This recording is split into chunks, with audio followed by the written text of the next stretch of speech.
यो रेडियो नेपाल हो। अब श्रेया नेपालबाट समाचार सुन्नुहोस्। सुरुमा प्रमुख समाचार। विकासका मुद्दामा गठबन्धन सरकार गम्भीर रहेको प्रधानमन्त्री शेरबहादुर देउवाको भनाई। प्रतिनिधि सभा र प्रदेशसभा निर्वाचन नजिकिएसँगै देशभर नै चुनावी प्रचार प्रसार तीव्र। जनता समाजवादी पार्टीद्वारा प्रत्यक्ष निर्वाचित राष्ट्रपतिको अवधारणा सहितको प्रतिबद्धता पत्र सार्वजनिक। जलवायु परिवर्तनको 27औं संस्करण अर्थात कोप 27 आजदेखि इजिप्टमा शुरू हुँदै र रूसको पश्चिमी शहर स्थित एक रात्रि क्लबमा आगलागी हुँदा कम्तीमा 13 जनाको मृत्यु।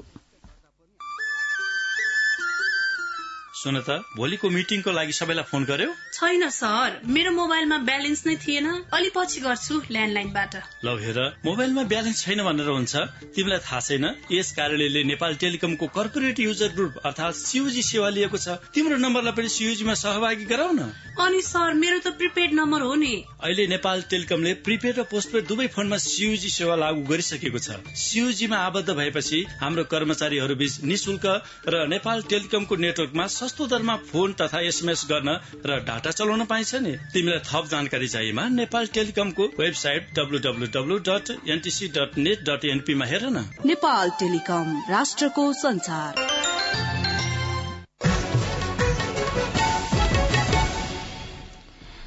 अब समाचार विस्तारमा।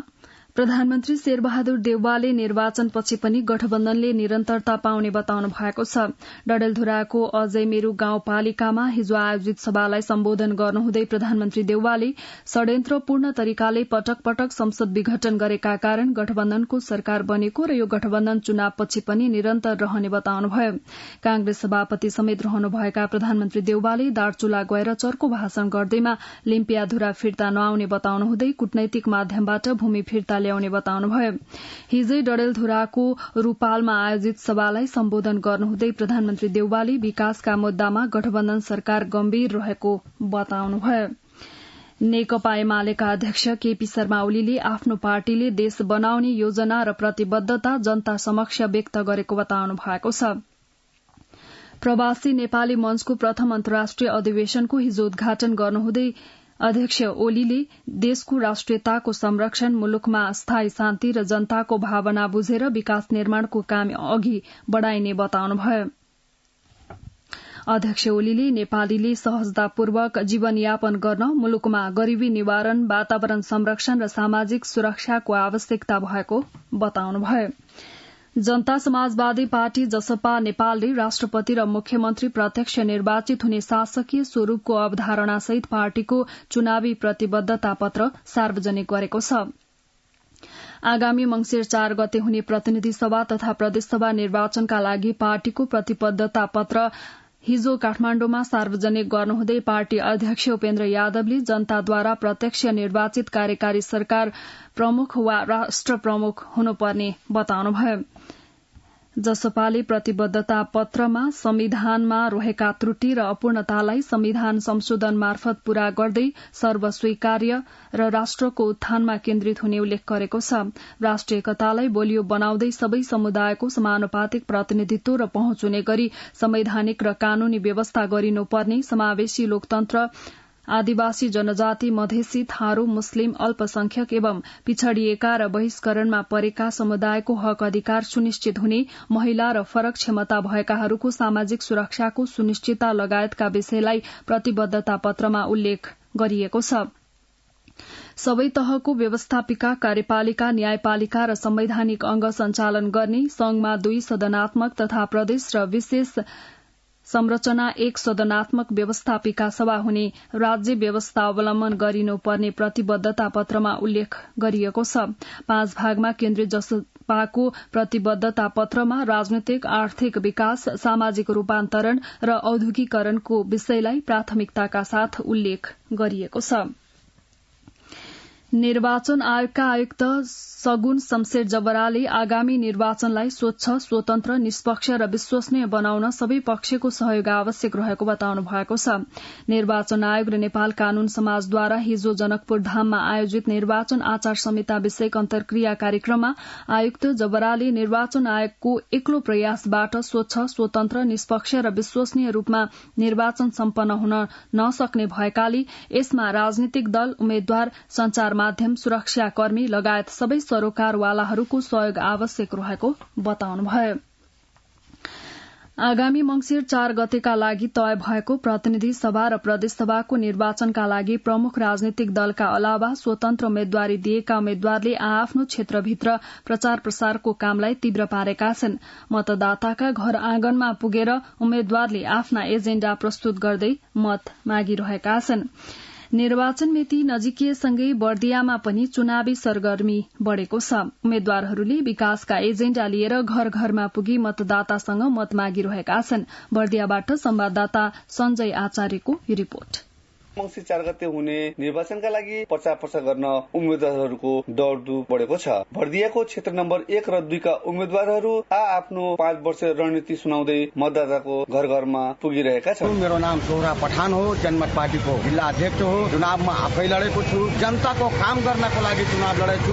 मरि मेटी पनि जनताको काम गर्छु। 2074 सालको चुनावमा वामदेव गौतमलाई 44,829 मत प्राप्त गरी हराएका सञ्जय कुमार गौतम नाका स्थापित गर्नुपर्छ, कुरीगाउँ तेलपानी सड़क बनाउनु पर्नेछ, अहिलेको तटबन्धनका जुन बाँकी रहेका कामहरूलाई पूर्णता दिनुपर्नेछ, कुम्बासी समस्याको समाधान पूर्ण रूपले गर्नुपर्छ। लामो समयदेखि पत्रकारिता पेशामा लागेका ठाकुरसिंह थारूलाई नागरिक उन्मुक्ति पार्टीले यसपटक उम्मेद्वार बनाएको छ। र ती जनताहरू जो पीड़ामा छन्, जो पीड़ामा परेका छन्, उनीहरूको थानका लागि, उनीहरूको विकासका लागि हरेक समुदायसँग म भिजेको छु, हरेक समुदायका पीड़ाहरू बुझेको छु। ती समस्याहरूमा समाधान गर्न सक्छु। नेकपा एमालेको तर्फबाट चुनावी मैदानमा लक्ष्मण राजगेवाली नेकपा एमाले देशमा गरेका कामहरूलाई जनताको बीचमा लैजानको निम्ति र बर्दियाको विकास र समृद्धिको निम्ति यहाँका भूमिहीन सुकुम्बासी अव्यवस्थित बसोबासी जनताको बसोबासको ग्यारेन्टी गर्नको निम्ति बर्दियामा 2वटा प्रतिनिधि सभा र 4वटा प्रदेश सभाका लागि मंसिर 4 गते चुनाव हुँदैछ भने करिब 50 जना उम्मेद्वारहरूले भाग लिने भएका छन्। संजय आचार्य, रेडियो नेपाल, बर्दिया।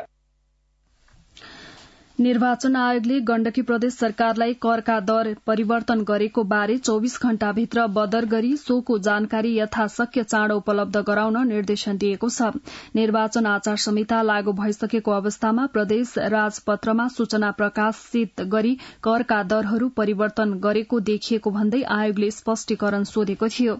आयोगले गण्डकी प्रदेश सरकारका मुख्यमन्त्री तथा मन्त्री परिषदको कार्यालयलाई निर्णय बदर गरी जानकारी गराउन निर्देशन दिएको छ। निर्वाचन आयोगले प्रतिनिधि सभा सदस्य दाङ क्षेत्र नम्बर 3 का नेकपा एमालेका उम्मेद्वार कोमल ओलीलाई निर्वाचन प्रचार प्रसारका लागि बाल बालिकाको प्रयोग गरेको विषयमा स्पष्टीकरण सोधेको छ। यस्तै आयोगले राम राजा प्रसाद सिंह स्वास्थ्य विज्ञान प्रतिष्ठानका कार्यकारी निर्देशक डाक्टर रंजित कुमार झालाई पनि 24 घण्टाभित्र स्पष्टीकरण पेश गर्न निर्देशन दिएको छ। डाक्टर झाले सप्तरी क्षेत्र नम्बर 2 बाट प्रतिनिधि सभा सदस्यका उम्मेद्वार उपेन्द्र यादवको प्रचार प्रसार गरेको देखिएकाले सो निर्देशन दिएको हो। यसै गरी निर्वाचन आयोगले काठमाडौँ महानगरपालिकाका प्रमुख बालेन्द्र शाहलाई पनि स्पष्टीकरण सोधेको छ। आयोगले हाम्रो नेपाली पार्टीका विभिन्न निर्वाचन क्षेत्रका उम्मेद्वार जय लौरो नामक फेसबुक पेज समेतबाट प्रमुख शाहको समर्थन रहेको भनी गरेको प्रचार प्रसार बारे स्पष्टीकरण सोधेको हो। कैलालीको टिकापुर नगरपालिका स्थित दक्षिण शाहीपुरका नागरिकहरूले विगतका निर्वाचनमा गरेका प्रतिबद्धता नेताहरूले पूरा नगरेको गुनासो गरेका छन्। प्रतिनिधि सभा र प्रदेश सभा निर्वाचनको मिति नजिकिएसँगै उम्मेद्वारहरू मत माग्न व्यस्त भइरहेका बेला शाहीपुरका बासिन्दाले भने विगतमा गरेका बाचाहरू पूरा नगरी मत माग्न नआउन नेताहरूलाई आग्रह गरेका छन्। टिकापुरबाट संवाददाता ईश्वर साउदको यो रिपोर्ट। प्रदेश तथा प्रतिनिधि सभाको चुनावको लागि यति बेला सबैको घर दैलोमा उम्मेद्वारहरू भोट माग्न व्यस्त छन्। तर कैलालीको टिकापुर नगरपालिका वडा नम्बर 5 दक्षिण साइपुरका नागरिकहरू भने नेताहरूका गतिविधिबाट सन्तुष्ट छैनन्। चुनाव आएपछि मात्र घर दैलोमा नेताहरू भोट माग्न आउने र जितेर गइसकेपछि विकासको साटो मुखै नदेखाउने प्रवृत्ति रहेको उनीहरूको बुझाइ छ।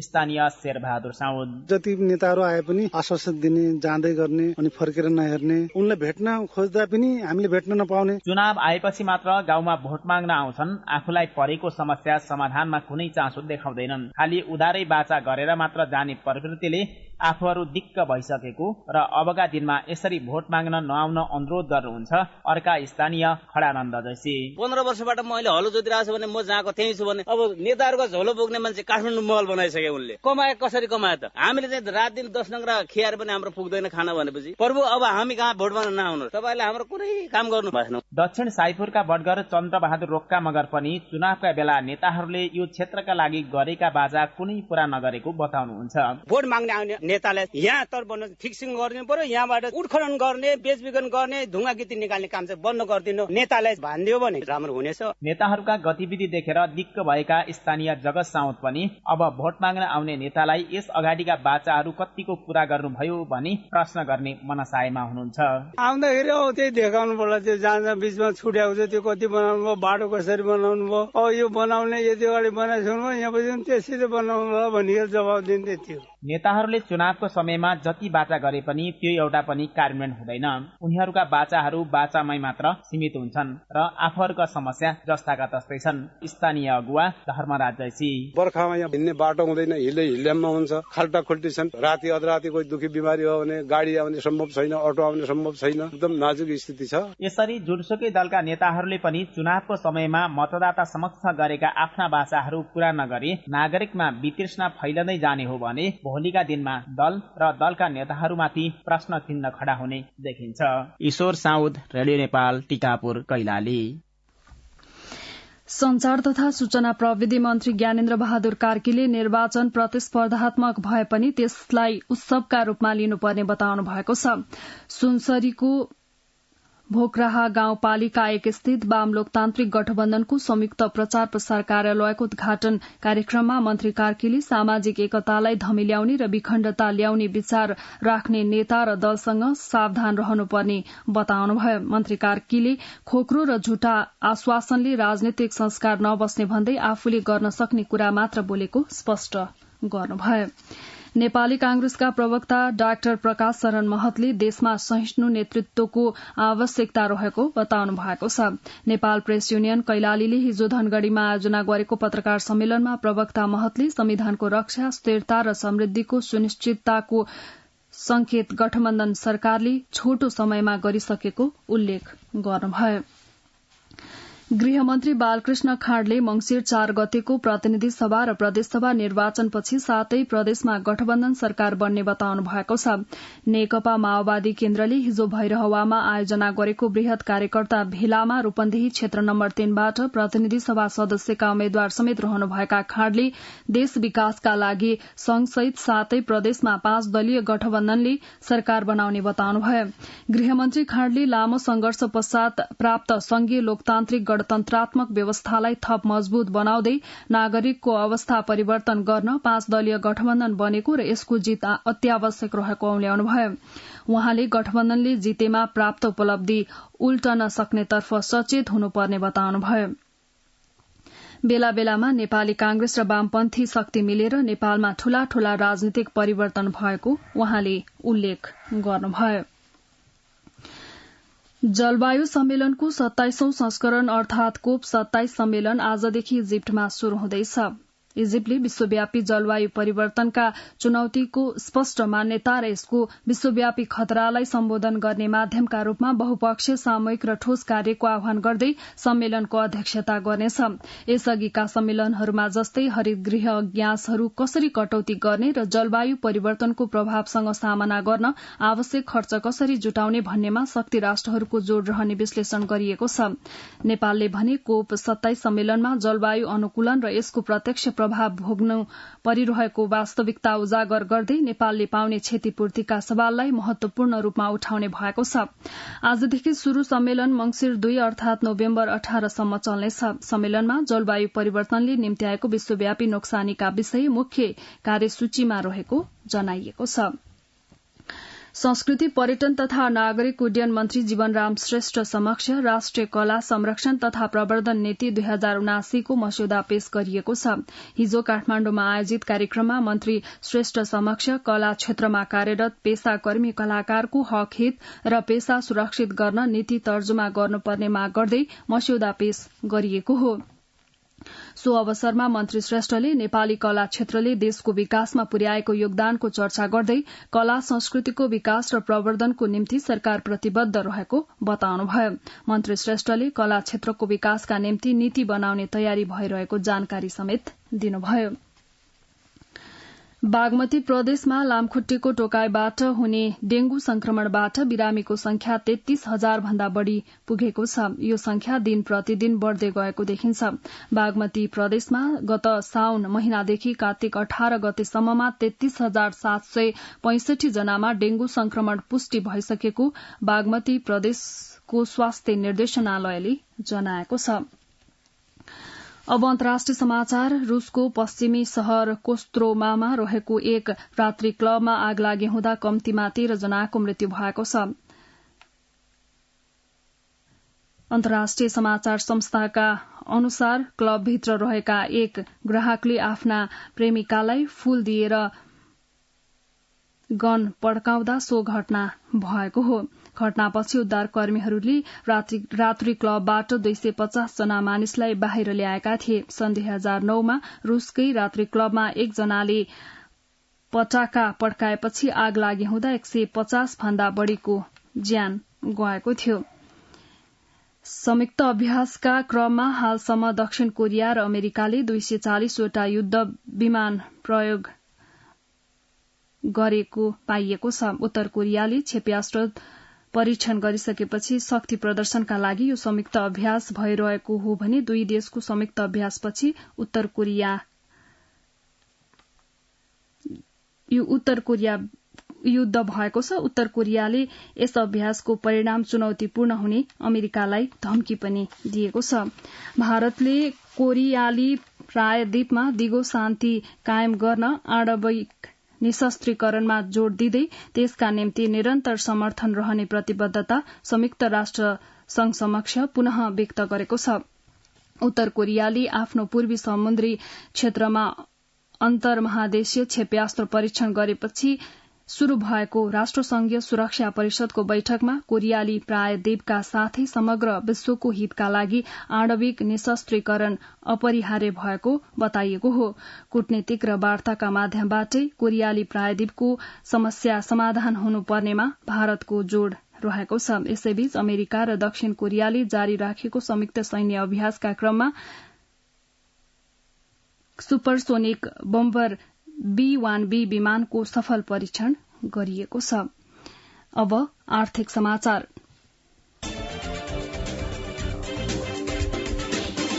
निर्वाचन आयोगले गण्डकी प्रदेश सरकारलाई करका दर परिवर्तन गरेको बारे 24 घण्टा भित्र त्यस्तो निर्णय बदर गरी सोको जानकारी यथाशक्य उपलब्ध गराउन निर्देशन दिएको छ। निर्वाचन आचार संहिता लागू भइसकेको अवस्थामा प्रदेश राजपत्रमा सूचना प्रकाशित गरी करका दरहरू परिवर्तन गरेको देखिएको भन्दै निर्वाचन आयोगले स्पष्टीकरण सोधेको हो। आयोगले गण्डकी प्रदेश सरकारका मुख्यमन्त्री तथा मन्त्री परिषदको कार्यालयलाई निर्णय बदर गरी जानकारी गराउन निर्देशन दिएको छ। निर्णय प्रक्रिया संलग्न गण्डकी प्रदेशका मुख्यमन्त्री, अर्थमन्त्री, प्रमुख सचिव र अर्थ मन्त्रालयका सचिवलाई समेत निर्वाचन आयोगले छुट्टा छुट्टै स्पष्टीकरण सोधेको छ। जनता समाजवादी पार्टी नेपालले प्रत्येक घर परिवारलाई आर्थिक रूपमा सम्पन्न बनाउन एक परिवार एक रोजगारको नीति अवलम्बन गर्ने प्रतिबद्धता व्यक्त गरेको छ। प्रतिनिधि सभा र प्रदेश सभा सदस्य निर्वाचनका लागि शनिबार प्रतिबद्धता पत्र सार्वजनिक गर्दै जसपाले मुलुकमा प्रशस्त रोजगारीका अवसर सृजना हुने गरी आर्थिक नीति तय गर्ने उल्लेख गरेको छ। छ। देशभित्रै रोजगारी सृजना गर्नका लागि शहरी क्षेत्रमा रोजगार बैंकको स्थापना र शिक्षित बेरोजगारलाई शैक्षिक प्रमाणपत्र धितो राखी रोजगार व्यवसाय गर्न प्रोत्साहित गर्ने जसपाले घोषणा पत्र मार्फत प्रतिबद्धता व्यक्त गरेको छ। जसपाले बेरोजगार नागरिकलाई भत्ताको व्यवस्था गर्ने, सीमान्तकृत तथा लोपोन्मुख समुदायलाई रोजगारीको विशेष व्यवस्था गर्ने, वैदेशिक रोजगारीमा जाने श्रमिकमाथि हुने अनियमितता र शोषणलाई अन्त्य गर्न सम्बन्धित मुलुकको दूतावासमा विशेष कक्षको व्यवस्था गर्ने प्रतिबद्धता पनि घोषणा पत्रमा गरेको छ। कास्की जिल्लाको माछापुच्छ्रे गाउँपालिका लगायतका क्षेत्रका किसान अलैँची खेतीतर्फ आकर्षित भएका छन्। सरकारले किसानलाई अनुदान उपलब्ध गराई अलैँची खेती गर्न प्रोत्साहित गरेपछि कास्कीमा अलैँची खेतीको विस्तार हुँदै गएको छ। सरकारले माछापुच्छ्रे गाउँपालिका, मादी गाउँपालिका, अन्नपूर्ण गाउँपालिका र पोखरा महानगर लगायतका क्षेत्रलाई समेटेर अलैँची सुपर जोन स्थापना गरेको छ। माछापुच्छ्रे गाउँपालिकाको कलेली र धिताल क्षेत्रको जिल्ला समन्वय समिति कास्कीका प्रमुख लीलाधर पौडेल सहितको टोलीले हालै स्थलगत अनुगमन गरेको छ। प्रधानमन्त्री कृषि आधुनिकीकरण परियोजना अन्तर्गतको अनुदानमा त्यस क्षेत्रमा गरिएको अलैँची खेतीको अनुगमनका क्रममा प्रमुख पौडेलले अलैँची खेतीप्रति किसानहरू आकर्षित भई खेती विस्तारमा लागेको उल्लेख गर्नुभयो। प्रधानमन्त्री कृषि आधुनिकीकरण परियोजना कार्यान्वयन इकाई कास्कीका प्रमुख एवं वरिष्ठ कृषि अधिकृत रोशन अधिकारीले कास्कीका माछापुच्छ्रे, अन्नपूर्ण, मादी गाउँपालिकाका विभिन्न वडाहरूमा अलैँची खेती अनुदान कार्यक्रम सञ्चालन गरिएको र त्यसबाट प्रतिफल पनि राम्रो प्राप्त भएको बताउनुभयो। आर्थिक समाचार प्रस्तुत गर्दै हुनुहुन्थ्यो भुवन आचार्य। अब खेल समाचार। विभागीय टोली एपीएफ क्लब प्रधानमन्त्री कप एक दिवसीय पुरूष क्रिकेट प्रतियोगिताको सेमी फाइनलमा प्रवेश गरेको छ। टीयू क्रिकेट मैदानमा शनिबार कर्णाली प्रदेशलाई 44 रनले हराउँदै एपीएफले अन्तिम 4 को यात्रा तय गर्यो। एपीएफले दिएको 235 रनको लक्ष्य सहित जवाफी ब्याटिङ गरेको कर्णालीले 48 ओभर 1 बलमा अल आउट हुँदै 90 रन मात्र बनाउन सक्यो। कर्णालीका लागि रविन्द्र शाहीले 80 रनको अर्धशतकीय इनिङ खेले पनि टोलीलाई जित दिलाउन सकेनन्। यस्तै विपिन शाहीले 34 रन जोड्दा अर्जुन घरतीले 24 तथा दिनेश अधिकारीले 20 रन बनाए। एपीएफका मौसम ढकालले 4 विकेट लिए। कमल एरी र भुवन कार्कीले 2-2 विकेट लिए। त्यसअघि टस जितेर पहिले ब्याटिङ गरेको एपीएफले 47 ओभर 2 बलमा अल आउट हुँदै 234 रन बनाएको थियो। एपीएफका लागि आसिफ शेखले 130 रनको शतकीय इनिङ खेले। भुवन कार्कीले 23 रन जोड्दा प्रदीप एरीले 20 रन बनाए। लोकेश बम र दीपक बोहराले 10-10 रन बनाए। कर्णालीका दीपेन्द्र रावत र प्रकाश जैसीले 3-3 विकेट लिए। दिवन पुनले 2 विकेट लिए। यस जितसँगै एपीएफले समूह ए बाट सेमी फाइनलमा स्थान पक्का बनाएको छ। एपीएफ 4 खेलमा 7 अंक जोड्दै शीर्ष स्थानमा रहेको छ। इंग्ल्याण्ड आईसीसी टी20 विश्वकप क्रिकेटको सेमी फाइनलमा प्रवेश गरेको छ। शनिबार भएको खेलमा श्रीलंकालाई 4 विकेटले हराउँदै इंग्ल्याण्ड समूह 1 को उपविजेता बन्दै सेमी फाइनलमा पुग्यो। इंग्ल्याण्ड र अस्ट्रेलियाको 5 खेलबाट समान 7 अंक भए पनि इंग्ल्याण्ड नेट रन रेटका आधारमा सेमी फाइनलमा पुग्यो। सिडनीमा श्रीलंकाले दिएको 142 रनको लक्ष्य पछ्याएको इंग्ल्याण्ड 19 ओभर 4 बलमा 6 विकेट गुमाउँदै 144 रन बनायो। इंग्ल्याण्डका लागि एलेक्स हेल्सले सर्वाधिक 47 रनको योगदान गरे। बेन स्टोकले 42 रन बनाउँदा जोस बटलरले 28 रनको योगदान गरे। श्रीलंकाका लागि वानिन्दु हर्षरंगा, लाहिरू कुमारा र धनञ्जय डी सिल्भाले 2-2 विकेट लिए। यसअघि पहिले ब्याटिङ गरेको श्रीलंकाले निर्धारित 20 ओभरमा 8 विकेट गुमाउँदै 141 रन बनाएको थियो। श्रीलंकाका लागि पाथुम निशंकाले 67 रनको अर्धशतकीय पारी खेले। 45 बल खेलेका उनले 2 चौका र 5 छक्का प्रहार गरे। भानुका राजापाक्सेले 22 रन बनाउँदा कुशल मेन्डिसले 18 रनको योगदान गरे। बलिङतर्फ इंग्ल्याण्डका लागि मार्क वुडले 3 विकेट लिए। वेन स्टक, क्रिस ओक्स, स्याम करन र आदिल राशिदले 1-1 विकेट लिए। खेल समाचार प्रस्तुत गर्दै हुनुहुन्थ्यो रमेश टमाटा। अब मौसम सम्बन्धी जानकारी। आज देशका पहाड़ी भागमा आंशिक बदली रही प्रदेश 1, गण्डकी प्रदेश, लुम्बिनी प्रदेश र कर्णाली प्रदेशका पहाड़ी भागका केही स्थानमा हल्का वर्षाको सम्भावना रहेको जल तथा मौसम विज्ञान विभागले जनाएको छ। गत 24 घण्टामा काठमाडौँ उपत्यकामा मापन गरिएको अधिकतम तापक्रम 24.5 डिग्री सेल्सियस, न्यूनतम तापक्रम 11.4 डिग्री सेल्सियस। अहिले बिहानको सापेक्षिक आर्द्रता 94%। आज दिउँसो काठमाडौँ उपत्यकाको अधिकतम तापक्रम 23 देखि 25 डिग्री सेल्सियसका बीच रहने अनुमान गरिएको छ। काठमाडौँ उपत्यकामा सूर्योदय अघि बिहान 6:18 भयो भने सूर्यास्त भरे साँझ 5:17 हुनेछ। अन्त्यमा यस प्रसारणका प्रमुख समाचार फेरि एकपटक। विकासका मुद्दामा गठबन्धन सरकार गम्भीर रहेको प्रधानमन्त्री शेरबहादुर देउवाको भनाई। प्रतिनिधि सभा र प्रदेशसभा निर्वाचन नजिकिएसँगै देशभर नै चुनावी प्रचार प्रसार तीव्र। जनता समाजवादी पार्टीद्वारा प्रत्यक्ष निर्वाचित राष्ट्रपतिको अवधारणा सहितको प्रतिबद्धता पत्र सार्वजनिक। जलवायु परिवर्तनको 27औं संस्करण अर्थात कोप 27 आजदेखि इजिप्टमा शुरू हुँदै र रूसको पश्चिमी शहर स्थित एक रात्रि क्लबमा आगलागी हुँदा कम्तीमा 13 जनाको मृत्यु। रेडियो नेपालबाट बिहान 7 बजेको समाचार सकियो। अर्को समाचार बुलेटिन 8 बजे अंग्रेजीमा सुन्न सक्नुहुनेछ। हवस् त, नमस्कार।